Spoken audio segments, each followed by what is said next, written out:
ତେଣୁ ନଦୀକୁ ମାରିବା ପାଇଁ ଦିଆଯିବ ନାହିଁ। ଏ ସରକାର ବର୍ତ୍ତମାନ ଆଦାନୀ ଆସିବା ପରେ ଗୋପାଳପୁରକୁ ଆହୁରି ସରକାର ଚାହୁଁଛି ସେମାନଙ୍କୁ ପାଣି ଦେବା ପାଇଁ ପିପଳପଙ୍କା ଡ୍ୟାମ୍ ସେମାନେ ପ୍ରାୟୋରିଟିରେ ନେଉଛନ୍ତି। ଘରୋଇ କମ୍ପାନୀଙ୍କ ସ୍ୱାର୍ଥ ପାଇଁ ଋଷିକୁଲ୍ୟା ନଦୀ ଓ ଜିଲ୍ଲାର କୃଷି ତଥା କୃଷକଙ୍କୁ ଧ୍ୱଂସ କରିଦେବାକୁ ଦିଆଯିବନି। ଘରୋଇ କମ୍ପାନୀଙ୍କୁ ପାଣି ଯୋଗାଇବାକୁ ପିପଳପଙ୍କାରେ ଡ୍ୟାମ୍ ନିର୍ମାଣ ଋଷିକୁଲ୍ୟା ନଦୀକୁ ମାରିଦେବ। ପିପଳପଙ୍କା ଡ୍ୟାମ୍ ନିର୍ମାଣ ବାତିଲ ଦାବିରେ କୃଷକ ଓ ବୁଦ୍ଧିଜୀବୀଙ୍କ ଗଣଧାରଣା। ରାଜ୍ୟର ଡବଲ ଇଞ୍ଜିନ ସରକାର ଟାଟା ଓ ଆଦାନୀ ପରି ଘରୋଇ କମ୍ପାନୀମାନଙ୍କୁ ପାଣି ଯୋଗାଇବାକୁ ସରକାରୀ ଅର୍ଥରେ ଋଷିକୁଲ୍ୟା ନଦୀର ଉପର ମୁଣ୍ଡରେ ପିପଳପଙ୍କାଠାରେ ଯେଉଁ ଡ୍ୟାମ୍ ନିର୍ମାଣ କରିବାକୁ ଯାଉଛନ୍ତି, ଜିଲ୍ଲାର ଚାଷୀ ସଂଗଠନ ଓ ବୁଦ୍ଧିଜୀବୀମାନେ ତାର ଦୃଢ଼ ବିରୋଧ କରିଛନ୍ତି। ସ୍ଥାନୀୟ ଦକ୍ଷିଣାଞ୍ଚଳର ରାଜସ୍ୱ କମିଶନରଙ୍କ କାର୍ଯ୍ୟାଳୟ ସମ୍ମୁଖରେ ଋଷିକୁଲ୍ୟା ନଦୀ ସୁରକ୍ଷା କ୍ରିୟାନୁଷ୍ଠାନ କମିଟି ପକ୍ଷରୁ ଆୟୋଜିତ ଏକ ଗଣଧାରଣାରେ ଯୋଗଦେଇ ଜିଲ୍ଲାର ସୋରଡ଼ା, ଧରାକୋଟ, ଆସିକା, ପୁରୁଷୋତ୍ତମପୁର, ଗଞ୍ଜାମ, ଛତ୍ରପୁର ଓ ଦିଗପହଣ୍ଡି ବ୍ଲକର ଚାଷୀ ନେତାମାନେ ଓ ବ୍ରହ୍ମପୁର ସହରର ବୁଦ୍ଧିଜୀବୀମାନେ ପ୍ରସ୍ତାବିତ ଡ୍ୟାମ୍କୁ ବାତିଲ କରିବାକୁ ଦାବି କରି ରାଜ୍ୟର ମୁଖ୍ୟମନ୍ତ୍ରୀଙ୍କ ଉଦ୍ଦେଶ୍ୟରେ ଏକ ସ୍ମାରକପତ୍ର ପ୍ରଦାନ କରିଥିଲେ। କମିଟିର ଆବାହକ ସୁଧୀର ରାଉତଙ୍କ ଅଧ୍ୟକ୍ଷତାରେ ଅନୁଷ୍ଠିତ ଗଣଧାରଣାରେ ବକ୍ତାମାନେ ବର୍ତ୍ତମାନ ଜିଲ୍ଲାବାସୀ ଜଳସେଚନ ଓ ପିଇବା ପାଣି ପାଇଁ ଋଷିକୁଲ୍ୟା ନଦୀ ଉପରେ ନିର୍ଭର କରୁଥିବା ବେଳେ ସରକାର ପିପଳପଙ୍କାରେ ଡ୍ୟାମ୍ ନିର୍ମାଣ କରି ଋଷିକୁଲ୍ୟା ନଦୀର ପାଣିକୁ ଉପର ମୁଣ୍ଡରୁ ହିଁ ଦୀର୍ଘ 100 କିଲୋମିଟର ଲମ୍ବା ପାଇପଲାଇନ୍ ଯୋଗେ ନେଇ ଗୋପାଳପୁର ଓ ଛତ୍ରପୁର ଅଞ୍ଚଳରେ ଥିବା କମ୍ପାନୀକୁ ଯୋଗାଇ ଦେବାକୁ ଯେଉଁ ଉଦ୍ୟମ କରୁଛନ୍ତି ତାର ନିନ୍ଦା କରିଥିଲେ। ଋଷିକୁଲ୍ୟା ସୁରକ୍ଷା ଅଭିଯାନର ଆବାହକ ସୁଧୀର ରାଉତ। ଦେଖନ୍ତୁ, ସରକାର ଆମର ପୂର୍ବ ସରକାର ଯୋଜନା କରିଥିଲେ ଯେ ପିପଳପଙ୍କାରେ ଗୋଟେ ନଦୀବନ୍ଧ ହବ। ପିପଳପଙ୍କା ହଉଛି ଜାନିବିଲର ଉପରେ, ଆଉ ଋଷିକୁଲ୍ୟାରେ ଅଧିକ ବହୁତ ଗୁଡେ ଉପନଦୀ ସବୁଠି ବନ୍ଧ ବନ୍ଧା ହେଇଗଲାଣି। କେବଳ ସେ ଯୋଉ କିଛି ଧାରା ଆସୁଛି ପିପଳପଙ୍କା ଠାରେ ତାକୁ ବାନ୍ଧିବା ପାଇଁ ଯୋଜନା କରିଛନ୍ତି, ତା ଫଳରେ ନଦୀଟା ସମ୍ପୂର୍ଣ୍ଣ ରୂପେ ମରିଯିବ, ଆଉ ନଦୀରେ ପାଣି ହବନି। ନଦୀରେ ପାଣି ଯଦି ନ ଯାଏ ତାହେଲେ ସେ ଅଞ୍ଚଳର ସେ ଯୋଉ ନଦୀ ବନ୍ଧର ନଦୀର ଦୁଇ ପାର୍ଶ୍ୱରେ ଥିବା ଲୋକଙ୍କର ଗାଈ ଗୋରୁ ମରିବେ, ଲୋକଙ୍କର ଯୋଉ ଚାଷବାସ ଚାଲିଛି ସବୁ ନଷ୍ଟ ହବ। ତା ସହିତ ବ୍ରହ୍ମପୁର ସହରକୁ ଯୋଉ ଜାନିବିଲି ପ୍ରୋଜେକ୍ଟ ଆସୁଛି ସେଇଠି ମଧ୍ୟ ପାଣି ଆସିବନି। ଏବେ ଉତ୍କଟ ଜଳ ସଙ୍କଟ ଦେଇ ବ୍ରହ୍ମପୁର ସହର ଗତି କରୁଛି, ମାତ୍ର 1 ଘଣ୍ଟା ଆସୁଛି। ଯଦି ଏ ନଦୀବନ୍ଧ ହେଇଯାଏ ତାହେଲେ ବ୍ରହ୍ମପୁର ସହର ଜାନିବିଲିକୁ ପାଣି ହବନି, ଜାନିବିଲି ପାଣି ନହେଲେ ବ୍ରହ୍ମପୁର ସହର ମଧ୍ୟ ପାଣି ହବନି। ତେଣୁ ଏ ନଦୀ ଋଷିକୁଲ୍ୟା ମଲେ ଓଡ଼ିଶାର ଗଞ୍ଜାମର ଇଏ ହଉଛି ଜୀବନ ରେଖା, ଗଞ୍ଜାମର ଜୀବନ ନିଷ୍ପ୍ରଭ ହେଇଯିବ। ତେଣୁ ଆମେ ସରକାରଙ୍କୁ ନିବେଦନ କରୁଛୁ ଯେ ସରକାର ତମେ ପୁଣି ପୁନର୍ବିଚାର କର ଯେ ପିପଳପଙ୍କା ଦ୍ୱାରା କେତେ କ୍ଷତି କେତେ ଲାଭ ହଉଛି ତାର ଗୋଟେ ପୁଣି ପୁନର୍ବିଚାର କରାଯାଉ, ତାକୁ ଆନାଲିସିସ୍ କରାଯାଉ। ତାପରେ ସେମାନେ ଆମ ସହିତ ସେମାନେ ଆଲୋଚନା କରନ୍ତୁ ଯେ ପ୍ରକୃତରେ ପିପଳପଙ୍କା ଦ୍ୱାରା କେତେ ଲାଭ ହବ କେତେ କ୍ଷତି ହବ ତାର ଆଲୋଚନା କରି ସେମାନେ ତାର ଭବିଷ୍ୟତ କର୍ମ ମଧ୍ୟ ସ୍ଥିର କରନ୍ତୁ। ଜଳବାୟୁ ପରିବର୍ତ୍ତନ ଫଳରେ ବର୍ଷା ହ୍ରାସ ପାଇବା ତଥା ଋଷିକୁଲ୍ୟାରେ ଆସି ପଡ଼ିଥିବା ଘୋଡ଼ାହାଡ଼, ବଡ଼ନଦୀ, ବାଘୁଆ ଆଦି ଉପନଦୀମାନଙ୍କ ଉପରେ ମୁଣ୍ଡରେ ଡ୍ୟାମ୍ ନିର୍ମାଣ ଫଳରେ ଏବଂ ସର୍ବୋପରି ନଦୀ ଶଯ୍ୟାରୁ ଅବାଧ ବାଲି ଚାଲାଣ ଫଳରେ ଋଷିକୁଲ୍ୟା ନଦୀ ବର୍ଷା 2 ମାସକୁ ଛାଡ଼ିଦେଲେ ବର୍ଷର ବାକି ସମୟ କେବଳ ଏକ ଶୁଖିଲା ଧାରାରେ ପରିଣତ ହୋଇଯାଉଛି। ସରକାର ବର୍ତ୍ତମାନ ଋଷିକୁଲ୍ୟାରେ ପାଣି ନାହିଁ ବୋଲି କହି ମହାନଦୀର ଜଳକୁ ଆଣି ଋଷିକୁଲ୍ୟାରେ ପକାଇବାକୁ ମହାନଦୀ ଓ ଋଷିକୁଲ୍ୟା ନଦୀ ସଂଯୋଗୀକରଣ ପାଇଁ କହୁଛନ୍ତି।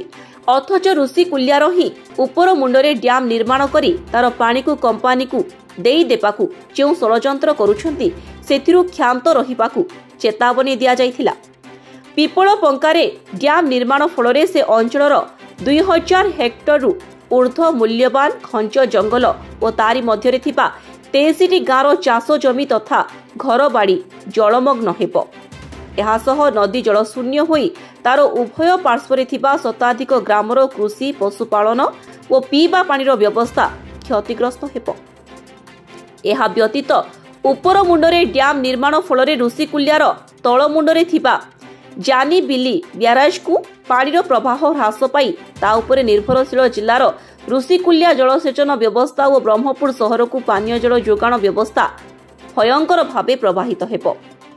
ସରକାର ପିପଳପଙ୍କା ଡ୍ୟାମ୍ ଫଳରେ ପ୍ରଭାବିତ ହେବାକୁ ଯାଉଥିବା ଜିଲ୍ଲାର ଚାଷୀ, ଆଦିବାସୀ, ମତ୍ସ୍ୟଜୀବୀ ଓ ବ୍ରହ୍ମପୁର ସହରବାସୀଙ୍କ ମତାମତ ନ ନେଇ ତଥା ଏହି ପ୍ରକଳ୍ପ ଫଳରେ ହେବାକୁ ଥିବା ଅର୍ଥନୈତିକ ଓ ପରିବେଶଗତ କ୍ଷୟକ୍ଷତିର କୌଣସି ବିଜ୍ଞାନ ସମ୍ମତ ଆକଳନ ନ କରି ଯେଉଁଭଳି ଏକପାଖିଆ ଭାବେ ଡ୍ୟାମ୍ ନିର୍ମାଣ କରିବାକୁ ଯାଉଛନ୍ତି ତାହା ଅଗଣତାନ୍ତ୍ରିକ ଓ ଜନବିରୋଧୀ ବୋଲି ବକ୍ତାମାନେ କହିଥିଲେ। 1995 ରୁ 97 ଭିତରେ तत्कालीन सरकार ओडिशार पिपलपंका डैम करथिले टाटा पाई। सेतेबेले भी आमे समस्ते दलमत निर्विशेष रे गंजाम जिल्ला रे सेठी पिपलपंका जे डैम हुए आजिर दिन रे जो पानी आसुची अडंगी नदी और ऋषिकुल्या नदी मूल पानी मूल स्रोत नदी को आसीबो नाही जून मासरू ये आपण अक्टोबर मासरू जून पर्यंत एवं एबे जो धार आसुची क्लाइमेट चेंज पर भी धार कमी जाइए तो नदी रे एबे पानी रो अभाव जदि डैम ही जाए पुणी ताले संपूर्ण भाव में नदी रो धार मरीज नदी 2-3 वर्ष भितर मृत नदी हो सरकार कहार अधिकार नहीं कौन सी प्रकार प्रकल्प करी नदी को मारिबा।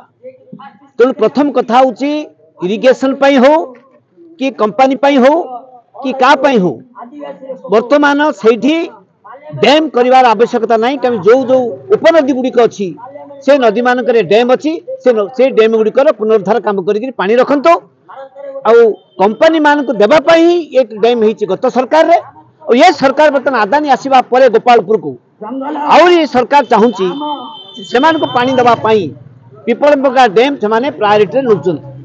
ओडिशा रे अनेक एभली नदी अच्छी समा नदी समा कोई नदी केउंझर से भी विरोध होउची तेणु नदी को मारिबा पई दिया जिवो नाही सेहिति पई आज गंजाम जिल्लार जीवन रेखा सबुदिन पई। द्वितीय कथा होची जदि से पानी कमी मोटे पानी आसने गंजाम और छतरपुर ब्लॉक लोके केवल लुणी पानी पीबे समुद्र पानी तलक चिम आ गोटे हूँ बाली चोरी और बाली चोरी रोकवा ही आ गोटे बड़ कथा नदी बंचब ना बाली चोरी के बंद करवा पिपलपंका डैम को प्रत्याहार कर नवा एवं अन्य डैम गुड़ाक जो अच्छी ताही पुनरुद्धार करवा हूँ आज आमर हूँ संपूर्ण ये जो धारणा ये जो आंदोलन एवं सबुठ बड़ कथा हूँ आम चैलेंज करजे सर्वोच्च मुख्यमंत्री को 2 वर्ष ला लिखिली उत्तर के दौना आम मुख्यमंत्री को 2 थर चिठी लिखिलु रजिस्टर रे जलसेचन मंत्री निजे मुख्यमंत्री किंतु आलोचना को डाकंतु आम सहित आलोचना करंतु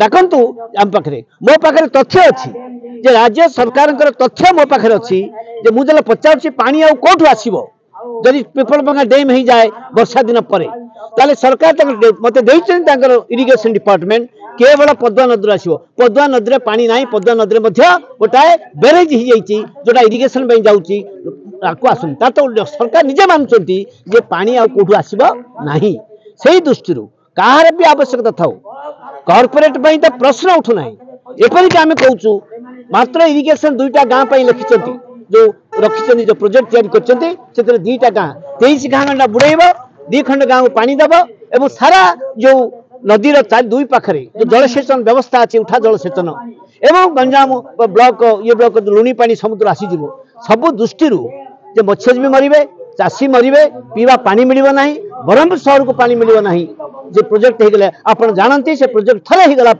सरकार क्या पानी देवे कपरे आंदोलन आम 95 ରୁ 97 भितर आम आंदोलन करूँ टाटा यू हटी स्टील प्लांट कर पारा ना पानी दिगला ना से सरकार बाध्य बंद करने पुणी गत सरकार 2-3 वर्ष आरंभ करते सरकार बारंबार कहूँ तेणु नदी को मारिबा को दिया जीव ना ये पिपलपंका डैम हेले नदी मरी।